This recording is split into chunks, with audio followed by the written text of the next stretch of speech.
and He can save your family. So when you get out of this place, don't ever for a fact think na ako na lang nagiging Christian na akong family, ako na lang na-serve, kailangan mo na po, sugod mo na po. No, you have the resurrection power at work within your very spirit. So that means you are not in the losing side, you are on the winning side. Mind you, it's written in Romans 8 that we have been made more than conquerors in Christ Jesus. So if you are in Christ Jesus, you are not just a conqueror, you are not just a victor, you are more than a conqueror. And even God said it in John 14, that greater works He shall do than what I did. Yeah. Come on. So don't ever for a fact or for a second think that it's one thing to be self-aware, and it's one thing to be self-absorbed. Here's one thing that I was amazed. We don't have to go there, but by the story of the man who had the legion inside of him. Kaya ka ni Jesus, what is your name? Kaya the man who was possessed. My name is Legion, or we are many. Ang atong first mention natin ng habay ko lang Daden. We are Daden. Okay, we are many. Legion. So, delikado ito ang mga Daden natin. So, this man was carrying many demons inside of him. A legion at that time was, I think, if I'm not wrong, like 1,000 demons. Or 1,000, among number. But the demon pleaded with Jesus na send us to those pigs. Don't punish us this time. So Jesus allowed it, and they went to the 2,000 pigs. And then immediately, right after getting to those 2,000 pigs, those demons killed and destroyed those 2,000 pigs. So one man was carrying what 2,000 pigs could not carry. Nakita mo meme niya na 100 men versus 1 gorilla. So 2,000 pigs immediately died when what was inside one man came to them. Grabe yan. And that is a time when he was still without Jesus. Or if he learned it too, but he was able to carry those. I'm not telling you to try this out, but carry demon. He was carrying these demons inside of him, but the only thing that those demons could do was to punish him, hurt him, but they could not destroy him. And then when he gets to his 2,000 pigs, immediately they pursue him. Hallelujah. That is how much power you have inside of you. That is how much potential you have inside of you. Ang tawag ito is God's mercy. There's another term, prevenient grace, but I would like to call it mercy.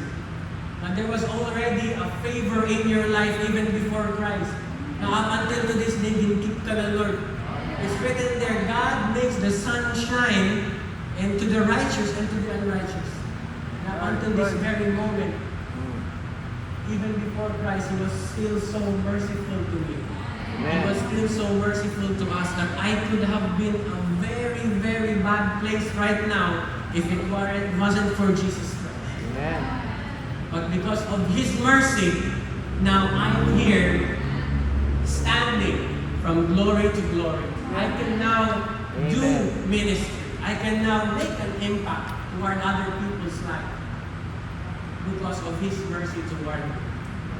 And then after that, when Jesus delivers him from the demons, He immediately preached to the Decapolis, meaning He preached to 10 cities right after being saved. Jesus, that's how much He had in store inside of Him. That's how strong He was. And I want to tell you this, you are stronger.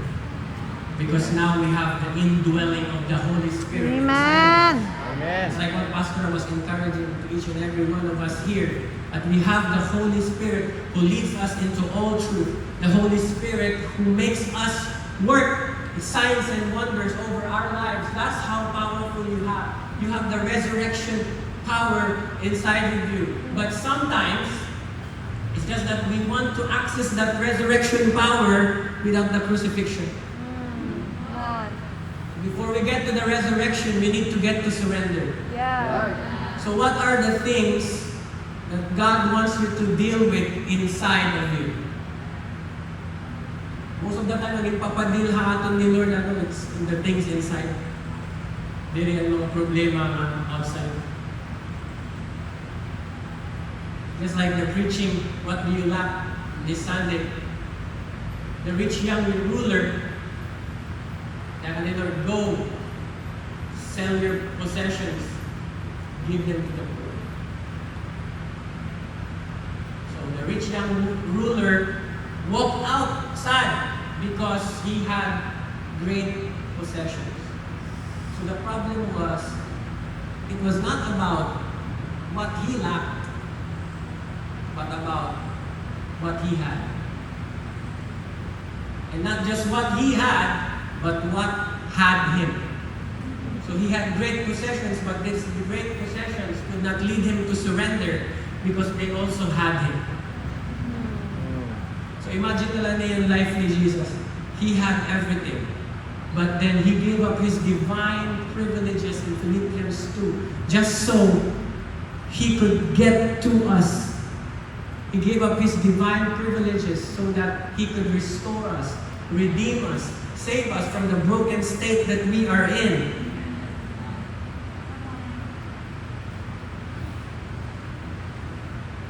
Parayan lang po ako ng life, but I want to go back to this.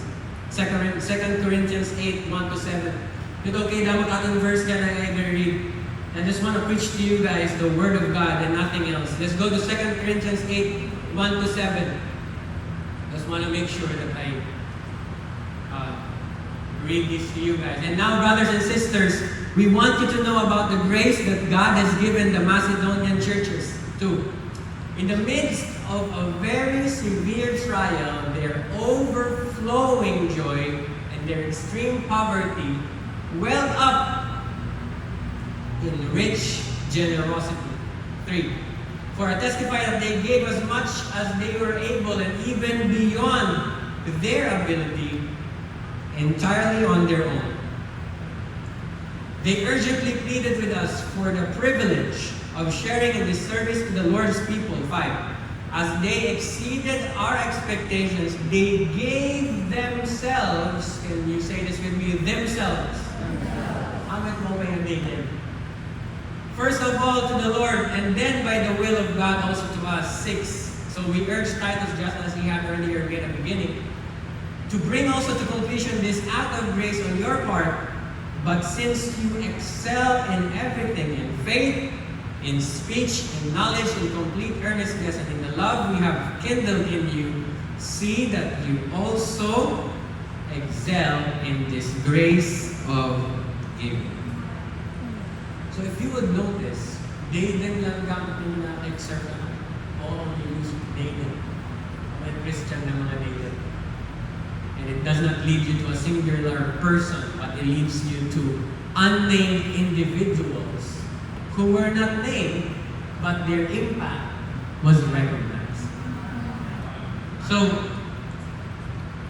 can God entrust us with secret good news? Can God entrust us with obscurity? Can God entrust you with process?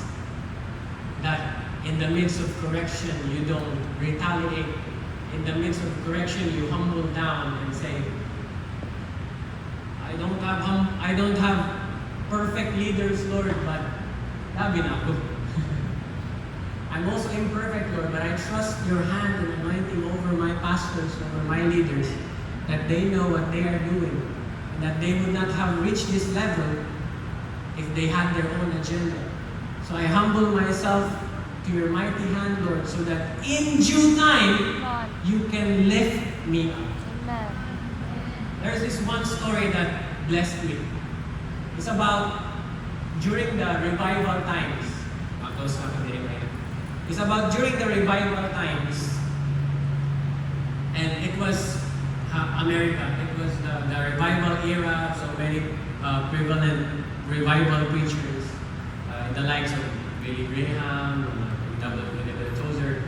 So many known names during those times.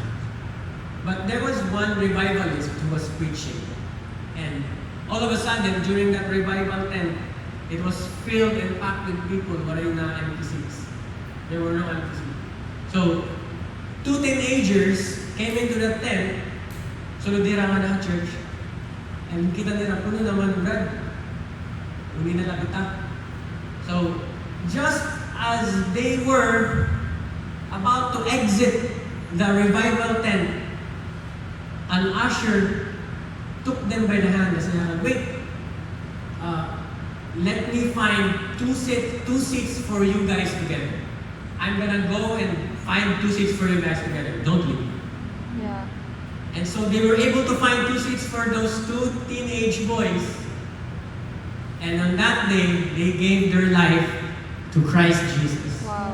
And separated themselves, consecrated themselves for His holy purpose. Do you know who that one guy was? That was Billy Graham. One of those teenage boys was Billy Graham. The other one, I forgot the name, but he was the one who helped Billy Graham fund all of his revival crusades. Partnership. And they changed the world. He changed the world, not Billy Graham, not the revivalist during that time, but the usher, who said, I see 2 people leaving, but hey, not on my watch. Yeah. So just because of that usher's simple act of obedience and excellence, stewardship in his own area, makuha ito, pinanyaman na natin, kung sumutoy pa na want to, kung sumutoy mo pa mo siya nila, is dapat pa mo mo din, is nagkakalaki. Mind your own area. That's good. Kaya nanay, so many people have this desire to go and reach the unreached. Dito kita mga places ko, di rin naabot ang church, but your stewardship here is poor. Come on. So I want to tell you this. Be that usher who is faithful in his area, in what he was entrusted with, and what he was called to be obedient in. Because I was called to lead Life Revolution, diri makadtuha. Ang sounds of our lives, dapat susunod. Diri mapagsusunod kayo, maya ka na ito, hindi ka maya ka ginaya. Makadiyaw ka na dito, dapat susunod. I was called to be a steward in my own area. And that is the best place that God can use me in. Because that is my grace zone. That is my calling. That is our anointing. And you know what? You may not be stewarded or entrusted with a big ministry right now, but you have something that you can call prayer. How well do we steward the power that lies behind our prayer and our fasting? You know why God calls us to prayer? Because prayer is a sign of surrender. Prayer is when you stop working, you sit down, you fold your hands, meaning you're not occupied with something, you're not reading something, and then you close your eyes, meaning you're not looking at someone or something, and then you bow your head, meaning you submit to the lordship of the Jesus that is working under your life. And then you align yourself to the power that is already at work inside of you. Mind you, church, there is a power that is at work inside of you, but you have to recognize it and operate in that grace. Not other people's calling, but your calling. And that is the best place that God can work in your life. Our pastors were called for New Life Tacloban. So ang atong pag-inom, hindi kita ka New Life, the fourth, hindi na nila. Because you were called here. You were called to that ministry. You were born into that family. And that is the best place that God can build a testimony for your life. Amen. Pero mo, rin tawag kang Rachel. Ako. So ako't mapatunglan Rachel. Or mom and dad. So I have to work in my family. I have to let God work inside of me, through me. You know, the problem with the Israelites during those times, it's one of the things that always made me question the Israelites and the Hebrews during their time with Moses. Signs and wonders, but they missed the promised land. They missed the promised land. May na nagsunod-sunod na yung mga cloud. Yeah. Water came out from the rock. You've seen God work. The sea split in two with a stick. And meaning they walked on dry ground. Yeah. That means there's also a miracle where God made the ground dry so that they would not sink in the sand. So it was not just parting the sea, but securing their steps. Wow. But yet they missed the promised land in the midst, despite of the miracles that were obvious in their time. Because God could work around them, God could work in front of them, God could work in the midst of them, but they could not trust God to work inside of them. Ang promised land, they were spying the land of Canaan. Amen. They said, they were so big, we looked like grasshoppers in front of them. Bakit ko ulit na mag-storyahan giant? So their perspective of themselves were small, despite the mighty things that God has already shown. Amen. So God can work around us. God can work within us, in the midst of us, in this church. But there is one more level that God wants us to experience, God working inside of us. It's one thing to know Scripture, but it's one thing to live out Scripture. Yeah, that's good. Diba, we already have that term, or familiar with the verse, even I use that sometimes. We're all familiar with that verse, but how we lived out that verse. Taste and see that the Lord is good. New mercies available every morning. The joy of the Lord is my strength. Goodness and mercy will follow me all the days of your life. Seek first the kingdom of God and His righteousness, and all of these things shall be added unto you. Even young lions can grow weary, but those who trust in the Lord will lack no good thing. How many promises of God are you believing in your life? How many words of God are you holding in your life? Because our opinions do not hold power. The Scripture of God is what holds power. And it is best shown when we let it work in our lives. Amen. So I am done. Can we all stand up? And Mr. Ram, may nakagusto rin. Do you have anything to your own? Do you have anything to pray? We're gonna pray, and nakamutan niya pa Bible, the prayer of the righteous is effective. Nakamutan yung ibang translation, it avails much. How many righteous people are present in this house today? We are all righteous. We have been given the righteousness of God. Amen. And all of us here, every single person that is here, our prayer is effective. And so let faith arise in our hearts. Because when we pray, we're not leaving it up to our thoughts or our plans. We're leaving it up to God. Amen. We're aligning our hearts to the person who can surefire make an impact on this world. So we're gonna group ourselves